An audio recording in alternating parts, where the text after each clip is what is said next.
नवरात्रीमध्ये घटस्थापना का केली जाते? घटस्थापना कशी करावी? नवरात्रीमधील पूजा कशी करावी? आणि त्यासोबत घटस्थापनेमध्ये लागणारे साहित्य. नमस्कार मंडळी, मनीषा ब्लॉगमध्ये तुम्हा सर्वांचं स्वागत आहे. नवरात्रीमध्ये घटस्थापना का केली जाते तर चला जाणून घेऊया. कारण हा विधी नवरात्र उत्सवाची सुरुवात दर्शवतो आणि देवी दुर्गेच्या अवतारात आव्हानाचे प्रतीक आहे. घटस्थापनेद्वारे घरात सुख समृद्धी आणि ब्रह्मांडात असलेल्या शक्तींना घटामध्ये स्थापित करून कार्यवत करून ज्यामुळे घरातून नकारात्मक ऊर्जा बाहेर जाते आणि घरामध्ये सुख शांती समृद्धी टिकून राहते, म्हणून नवरात्रीमध्ये घटस्थापना ही केली जाते. यंदाच्या वर्षी 22 सप्टेंबर 2025ला सोमवारी घटस्थापना असल्याचे आणि देवीचे वाहन हत्ती आहे. या दिवशी सर्वांच्या घरी कुलदेवतेच्या नावाने घट बसवले जातील. घटस्थापना म्हणजे नवरात्रीचा पहिला दिवस, जो दरवर्षी अश्विन शुल्क प्रतिपदेला येतो आणि याच दिवसापासून अश्विन महिन्याची सुरुवात देखील होत असते. तर व्हिडिओमध्ये आपण पारंपरिक पद्धतीने घटस्थापनेची संपूर्ण माहिती सांगणार आहे. तर चला तर मग सोप्या पूजाविधीची संपूर्ण माहिती पाहूया. चला तर मग मी आता तुम्हाला सांगणार आहे घटस्थापनेसाठी आवश्यक लागणारे साहित्य.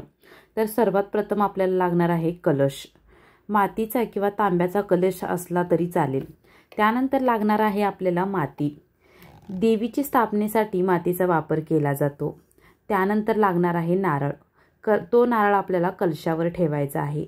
नंदादीप अखंड देवापुढे आपल्याला ठेवायचा आहे. त्यानंतर आपल्याला महत्त्वाचे घटक लागणार आहे ते म्हणजे धान्य. घटामध्ये पेरणीसाठी आपल्याला गहू, ज्वारी, तांदूळ इतर असे वेगवेगळ्या प्रकारचे धान्य लागणार आहेत. आणि त्यानंतर लागणार आहे आपल्याला पाणी आणि फुले. ते आपल्याला कलशामध्ये ठेवण्यासाठी लागणार आहेत. तर त्यानंतर लागणार आहे आपल्याला नैवेद्य. नैवेद्यामध्ये आपल्याला फळे आणि मिठाई लागणार आहे. तर त्यानंतर दुसरी गोष्ट लागणारी म्हणजे सुपारी आणि माऊली. कलशावर बांधण्यासाठी आपल्याला मौली धागा लागणार आहे. त्यानंतर सर्वात महत्त्वाचा घटक म्हणजे आपल्याला इथे हळदी कुंकू हवा आहे. कलशाला टिळा लावण्यासाठी आपल्याला इथे हळदी कुंकाचा वापर करायचा आहे. तर त्यानंतर लागणार आहे पूजासाठी आपल्याला इथे दुर्वा आणि फुले लागणार आहेत. तर घटस्थापना करताना घटस्थापनेची पूजाची सुरुवात कशी करायची आहे ही मी तुम्हाला सांगणार आहे. नवरात्रीमध्ये घटस्थापना करण्यासाठी प्रथम आपल्याला पूजेची जागा जी आहे गंगाजल शिपडून तिथे आपल्याला शुद्ध करायचे आहे. त्यावर अष्टदल कमळ काढा आणि कलश ठेवा.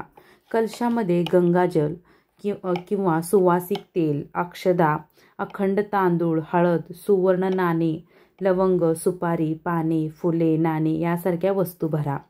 कलशावर रोलीने आपल्याला तिथे स्वास्तिक काढायचं आहे. त्यावर आपल्याला आंब्याची पाने ठेवून किंवा नागबेलीची पाने ठेवून आपल्याला त्यावर विधीनुसार तिथे नारळ ठेवायचा आहे. घटस्थापना आपल्याला करताना दुर्गा देवीची मूर्ती किंवा त्यांचा फोटो असला तरी तिथे आपण स्थापन करावा. त्यानंतर मातीवर कलश ठेवावा. अक्षदा, फूल, गंगाजल घेऊन वरून देवतांना आवाहन करावे. कलशात आणि पंचरत्न ठेवावे. कलशाखाली असलेल्या मातीत सप्तधान्य ठेवावे. ते सप्तधान्य कोणते? तर ते सप्तधान्य आहेत जवस, तीळ, तांदूळ, मूग, चणे, गहू, बाजरी. तर हे सप्तधान्य आपल्याला मातीवरती पसरवायचे आहे. घटस्थापना ही देवी दुर्गेच्या आव्हानाचे विधी आहे, ज्याद्वारे आपल्याला भक्त तिच्या दिव्य उपस्थितीसाठी घरात आमंत्रण करतात.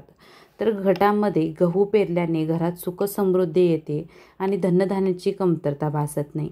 घटामुळे आपल्याला या विधीमुळे घरात सकारात्मक ऊर्जा येते. मातीच्या कलशात गंगाजल भरून त्याला मौली धागा बांधावा. कलशातील पाण्यात सुपारी, अक्षदा, नाणे टाकल्यानंतर कलशाच्या काठावर 5 विड्याची किंवा आंब्याची पाने ठेवावी. त्यानंतर नारळावर लाल कपडा बांधून कलशावर ठेवावा. हा कलश माता दुर्गेच्या पूजेसाठी आपण स्थापित करावा. पूजेनंतर तो 9 दिवस घटस्थापनेच्या समोर देवीच्या नावाने आपल्याला तो दिवा लावायचा आहे. घटस्थापना करताना घट कोणत्या दिशेला ठेवावेत?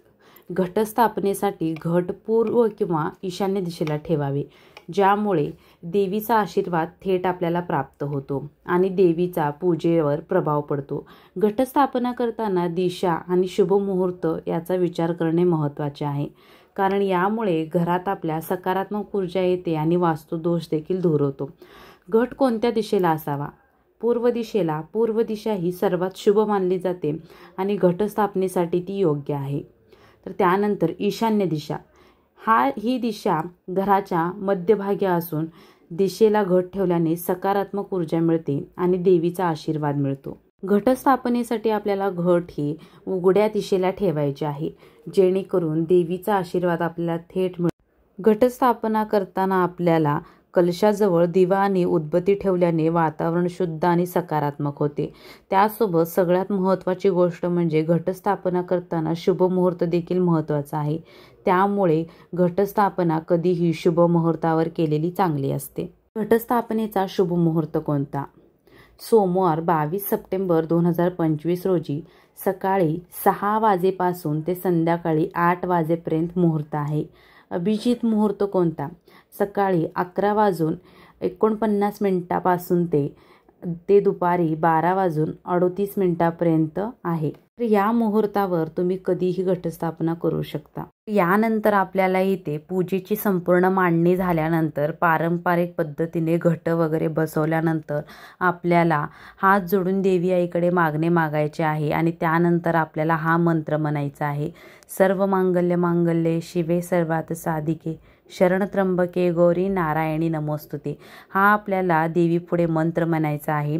त्यानंतर आपल्याला देवी आईकडे आपल्याला एक मागणी मागायची आहे की माझ्याही घरात सुख समृद्धी नांदत राहो आणि घरामध्ये भरभराट होत राहो, अशी आपल्याला देवीचरणी प्रार्थना करायची आहे. त्यासोबत तुम्हाला संपूर्ण व्हिडिओ आवडल्यास व्हिडिओला लाईक करा, चॅनलला मात्र नक्की सबस्क्राईब करा. भेटूया अशाच पुढच्या व्हिडिओमध्ये. तोपर्यंत काळजी घ्या.